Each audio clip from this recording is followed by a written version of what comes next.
So there's been a lot of panic the last few weeks about Scream Factory and Shout possibly going out of business. Now this is due to some new merger with them, and they recently made this new announcement with Gruv.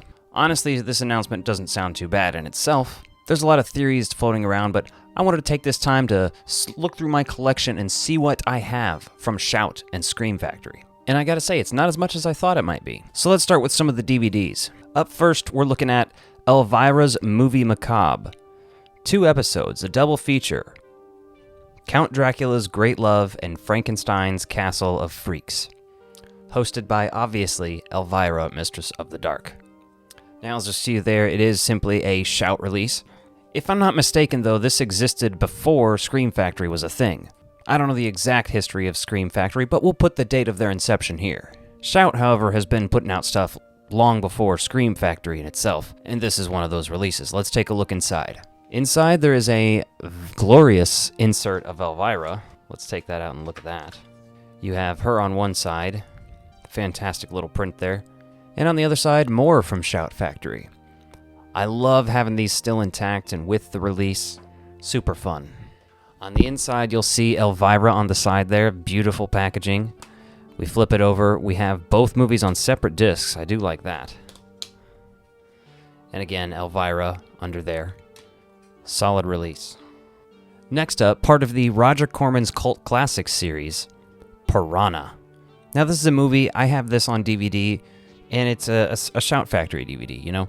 I don't have the immediate urge to upgrade this. Anytime I want to watch Piranha, this is going to do just fine for me. Again, this is in a clear case, and it has glorious reversible artwork. We're going to take a look at that. We're also going to take a look at this insert, which has the poster on it. It's fucking beautiful. It is actually a full little booklet. What is there, 4 pages on here? It's really just 2 pieces of paper stapled together, right? But there are a couple pages on Piranha and a little advertisement in there. And if we take this out, this is what is on there right now. But you also have the reversible side, which is very nice. I love when they do that. And they've been doing it for a long time. Next up, we've got Freaks and Geeks, the entire series. I think they actually call it the complete series, but if you haven't seen this series by now, I highly recommend going and checking it out. And this is a great box set, and they really went all out with the special features for this. There are 18 episodes of this series. There are 29 commentary tracks. Okay? That's fucking awesome. This series is like a more earnest and honest take on something like That 70s Show, although it takes place in the early 80s. The cast is fantastic. Let's take a look at the release itself. It slides out. This one has a full little booklet with every episode listed, who wrote it and everything. Each one of these pages is fully dedicated to one episode, so it's a full booklet. And the design isn't too terrible. It flips through, you know. You just have every disc in there and someone's face on the next page, yearbook style. So that's pretty fun.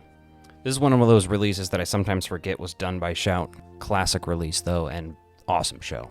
And the last DVD set from Shout, the somewhat newly released ALF set. I did a video on this set about a year ago. It did really well for the channel, so if you subscribed from that, hey, how's it going? Thanks. But I honestly love this set. It includes the actual uncut versions of the seasons. The artwork is fun. It's something different from the older versions that Lionsgate did. It includes both complete animated series and the movie Project ALF. A booklet with full details on the episodes. I love this company and the products they produce, you know.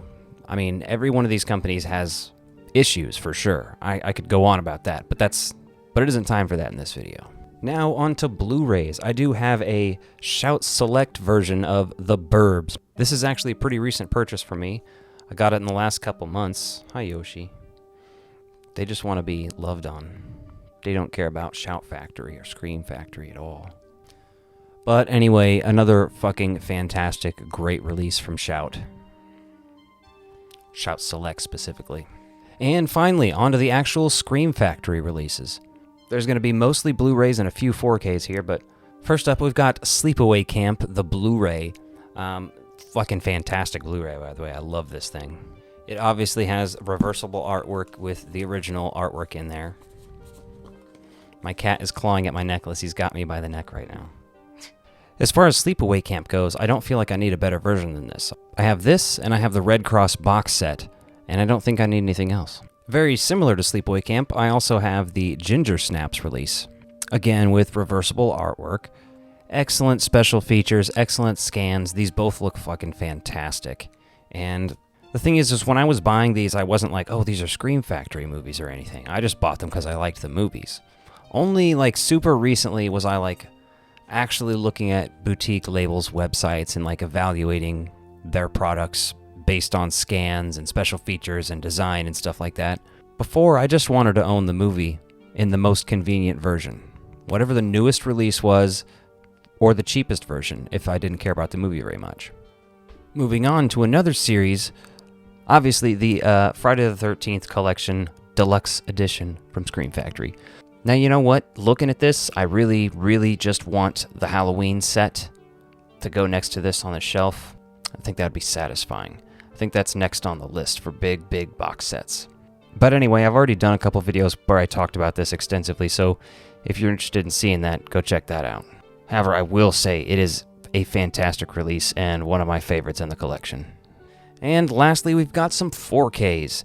Now, I'm still working on finishing this collection, but I do have Child's Play 2 with the slipcover, thankfully. I bought these used at one of the stores near me for 20 bucks each, because I have a couple others in the series we'll go through. These are excellent. The scans look fantastic. I couldn't be happier with these.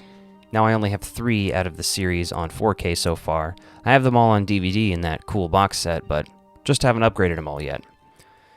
Now, Child's Play 3 looked great also. I actually saw this movie where it was shot earlier this year. That was a super fun experience. Underrated Child's Play 3. And my personal favorite in the series, Bride of Chucky. I can't help it. It's my favorite Chucky movie. I really love all of the Child's Play films and Chucky universe and everything there, but this one's just my favorite.